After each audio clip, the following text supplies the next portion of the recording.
Welcome back, SethBling here, and today I want to share with you a new world record I achieved yesterday in a live stream in the Super Mario World Credits Warp speedrun category. However, I'm going to use giant big fat air quotes around world record, and I'll explain why later. The time that I got in this video that you'll see is about 54 seconds, although later on in the stream I did manage to get it down to 53.1 seconds. The previous world record was by Furious, and I'm going to say it's still the current world record. 1 minute 13 seconds by Furious, and so it's like a 20-second time save. This is done on this run that I did is done on an unmodified console, normal console, using only a single controller. There's no multi-taps.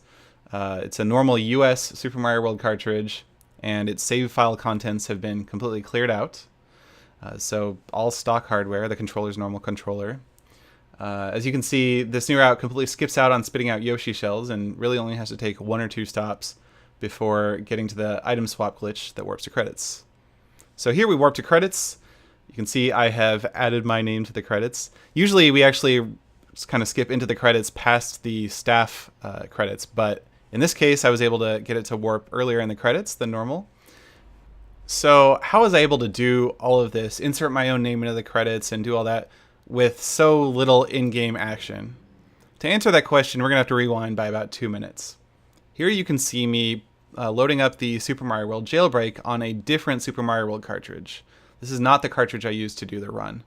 This one had the jailbreak installed, as well as a jailbreak mod that basically copied a bunch of code and data from the cartridge itself, from the save data of the cartridge, into various places in unused RAM. Then I pulled out the cartridge, and without powering off the console, I put in the fresh cartridge, the one without any data in its save file storage. And all that data that I'd previously copied into RAM still remained in RAM because it was areas of RAM that the game never clears out. And so then when I did the item swap to trigger the code, it was able to run all that code from unused RAM, and so I was able to put several hundred bytes of code there to run. And so it did a couple things. It set the game mode to the beginning of the credits, which is actually much earlier than we can usually do because it takes more code to set it this early in the credits. It also added a bit of code that runs every frame to check if the staff credits are rolling. And on the first frame of the staff credits, it writes my name to the graphics layer that scrolls by. Oh, also, it installed the jailbreak on the new cartridge. So this is actually an easier procedure to copy the jailbreak from one cartridge to another than what we had before. So, is this speedrun legitimate? Common sense says no, but the rules don't actually forbid any of it currently. When you crash a game, it's very easy to accidentally have the game write a bunch of data into RAM that never gets cleared out or initialized by the game, even when you do a software reset. And that RAM may actually be accessed during certain glitches. When they crash the game, most speedrunners will continue to do runs without hard power cycling their console. A simple software reset by pressing the reset switch will leave those RAM addresses corrupted by the crash. So the only real difference between crashing the game and then doing a software reset and continuing to do runs versus what I did is that what I did was intentional. But the actual actions are not really so different from each other.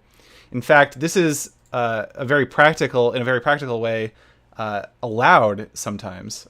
Last year, I discovered a way to use uninitialized RAM to make the cloud glitch in 11 exit much easier. And after a fierce debate and a lot of deliberation, the top runners actually voted to allow RAM initialization of this kind so that you could set up a couple RAM values and then use them in your actual speedruns. So in the 11 exit category, this type of thing is actually allowed. Although it's worth noting that me and Dots Are Cool did eventually find another setup that basically achieves the same results without requiring RAM pre-initialization. So it's kind of moot now, but it's still technically allowed. However, obviously what I did should be banned for the credits warp category because you have so much more control over and can make so much better use of uninitialized RAM. And we're going to be adding an appropriate rule to the leaderboard to make sure that it's banned in the future. So I'm not even going to submit this to the leaderboard, and Furious's time remains safe and sound, 1 minute 13 seconds as of this video, as the world record. Now, I went into this knowing that the speedrun would not be considered valid, but I like pushing the boundaries of what you can do according to the actual rules as they're written, because at the end of the day, it helps you solidify a better set of rules. Now, if you're interested in trying this out for yourself, I have a link in the video description that both contains the instructions for how to do the actual run, as well as the jailbreak mod that lets you inject all of that code into unused RAM.